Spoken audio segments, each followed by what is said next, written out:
एक सुंदर गांव के एक कोने में एक छोटी सी लड़की रहती थी जिसका नाम था सिंड्रेला।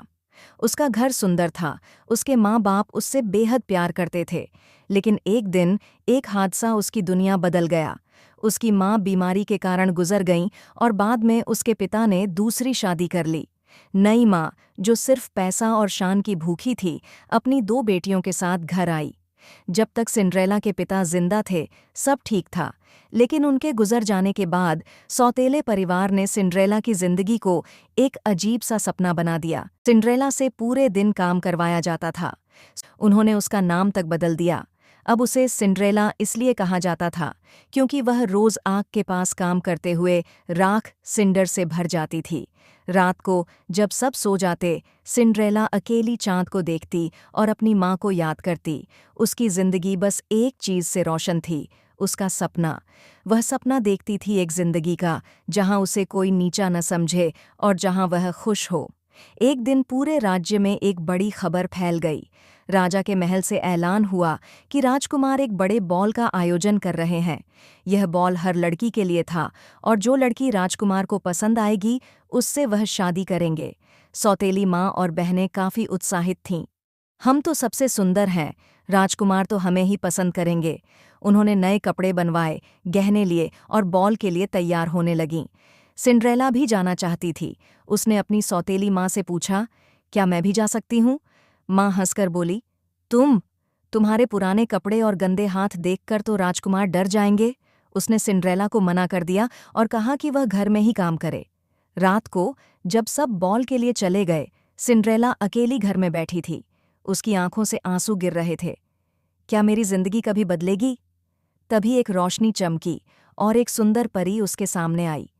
सिंड्रेला, मैं तुम्हारी परी हूँ, मैं तुम्हारी मदद करने आई हूँ। परी ने अपनी छड़ी घुमाई और जादू शुरू हो गया। सिंड्रेला का पुराना कपड़ा एक चमकदार गाउन में बदल गया। चूहे रथ के घोड़े बन गए और एक कद्दू एक सुंदर रथ में बदल गया। परी ने एक छोटी सी चेतावनी दी, याद रखना, ये जादू सिर्फ रात के 12 बजे तक चलेगा। उसके बाद सब वैसा ही हो जाएगा जैसा था। जब सिंड्रेला बॉल में पहुंची, सब लोग उसकी सुंदरता देखते रह गए। राजकुमार का दिल उसे देखते ही धड़कने लगा। उसने सब कुछ भूलकर सिंड्रेला के पास आकर कहा, क्या आप मेरे साथ नाचेंगी? सिंड्रेला ने शर्माते हुए हाँ कर दिया। राजकुमार और सिंड्रेला ने रात भर नाच किया। लेकिन जैसे ही घड़ी ने 12 बजाने की घंटी बजाई, सिंड्रेला को परी की बात याद आई। वह दौड़कर महल से बाहर निकली, लेकिन जल्दी में उसका एक जूता गिर गया। राजकुमार उसके पीछे दौड़ा, लेकिन सिंड्रेला तब तक जा चुकी थी। अगले दिन राजकुमार ने फैसला किया कि वह उस लड़की को ढूंढेगा जिसका जूता बॉल में गिर गया था। उसने अपने सैनिकों को भेजा और कहा कि वह जूता हर लड़की के पांव में पहनाए। जिस लड़की का पांव उस जूते में फिट होगा, वही उसकी दुल्हन बनेगी। हर घर में सैनिक जूता ले जाते, लेकिन किसी लड़की का पांव फिट नहीं आता। जब वे सिंड्रेला के घर पहुंचे, सौतेली माँ ने उसे छुपाने की कोशिश की। यह सिर्फ मेरी बेटियों के लिए है, उसने कहा। लेकिन सैनिकों ने घर की सभी लड़कियों को बुलाने की मांग की। जब सिंड्रेला सामने आई, उसने वह जूता पहना और वह बिल्कुल फिट हो गया। राजकुमार ने तुरंत उसे पहचान लिया और उससे अपनी रानी बनाने का प्रस्ताव दिया।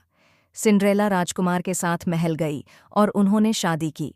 लेकिन उसने अपनी सुंदरता से ज्यादा अपनी अच्छाई से लोगों के दिल जीते। दोस्तों, अगर आपको यह कहानी पसंद आई हो तो वीडियो को ज़रूर लाइक करें और ऐसी और भी मज़ेदार कहानियों के लिए चैनल को सब्सक्राइब करें।